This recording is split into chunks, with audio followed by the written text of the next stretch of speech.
Hello class, I hope you're all doing well. In today's lesson about softball, we are going to learn how to throw and catch. Throwing and catching in softball is very important and can be very beneficial for your fundamental advantage throughout softball.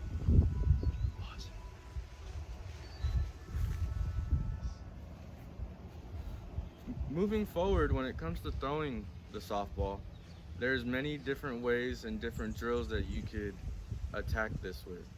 In some situations, if you don't have a softball like I do in my hand, you could use a tennis ball, you can use a wiffle ball, or you could even roll up a couple socks into a closely shaped resembled softball.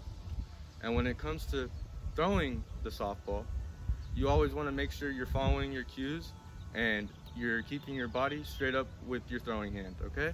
So when it comes to throwing a softball, when you're left-handed, when you take the step, you want to step with your non-dominant leg. So you want to step with your non-dominant leg and point it towards your target, as long as you also have your non-dominant arm pointing towards your target as well. With your throwing hand, you want your throwing hand to be right above your head, and then when you make that step, you want to release it slightly in front of your head and then follow through.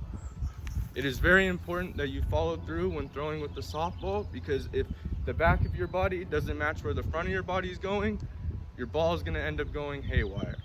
And that's very important. So just make sure you guys keep up with the cues and be very fundamental when it comes to throwing a softball. When it comes to throwing the ball with your right hand, the cues also remain the same. You want to make sure you stay with your non-dominant leg. So if you're right-handed, it'd be your left leg going forward with your right arm going forward. Okay? And you want to make sure you stay above your head and follow through, and your back leg continues to finish your stride. Okay? And then once you guys are done and getting used to mastering the cues and the throws when it comes to basically throwing a softball, we can move forward towards catching. And when it comes towards catching, that is also very important, because without catching the softball, you're not going to be able to make progress throughout the game or even during practice. And it's also very important that when it comes to catching a softball, if you don't have a softball glove that you could use to protect yourself, or even a baseball glove as a modified tool, you have both your hands, okay? And when it comes to using both your hands, it's very important that if you're noticing a softball coming your way, if it's a pop fly and it's above your head, you want to catch it above your waist and above your head, okay? If it's below your waist, below your hip, you want to turn your hand like this and catch it like this. And both hands, in both situations, you never want to catch it with one hand. You always want to have two hands in front to protect yourself. And you want to locate the ball and then go to where you think the ball is going to end up. You want to beat the ball to the spot.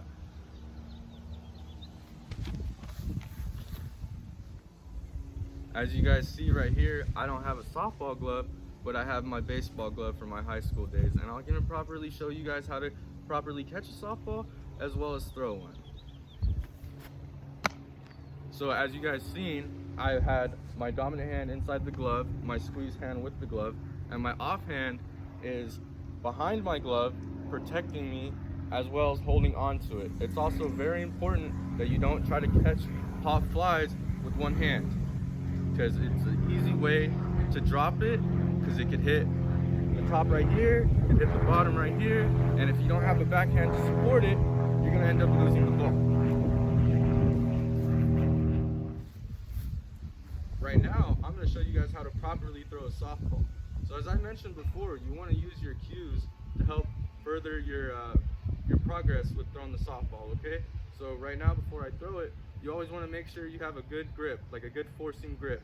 So you have your 3 fingers across the middle of the ball, you have your thumb on the back of the ball, and you have your pinky free for stability and for anything else you want to do when throwing the ball, okay? So when it comes to throwing the ball, you want to step, arm above your head, okay? And so we're going to go step, arm above head, and then we're going to finish off by letting go as soon as I pass it a little bit past my head. So it's going to look like this.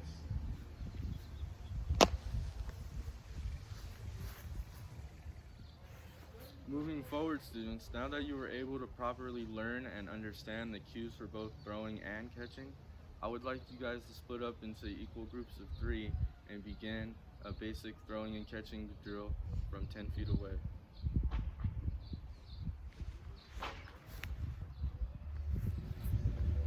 Students, you will be in a triangle formation. There will be cones spread out. One person will be at each cone, and you guys will interchangeably be throwing the ball to each other and catching it one at a time. Moving forward, if you want to progress throughout the drill, after taking a few reps, you guys can easily just move the cones back a couple feet and make sure you guys are all at equal leveling on the field. Lastly, students, I thought you guys did very well in our drill. You guys were doing really good with the cues, really making sure you're stepping with your non-dominant and you're throwing and following through. And in the next lesson, we're going to go on about batting and fielding. I really enjoyed having you guys here with me, and I hope you guys have a great weekend.